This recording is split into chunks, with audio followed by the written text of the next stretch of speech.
So, babalik na kami. Really? Yeah.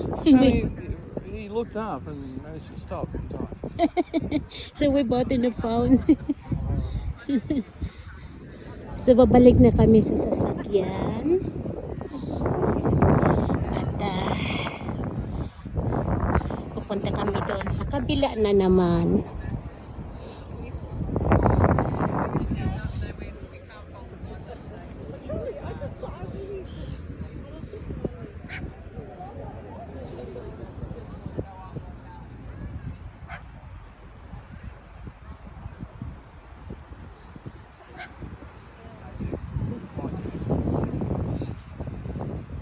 Ang dami na mga resort dito.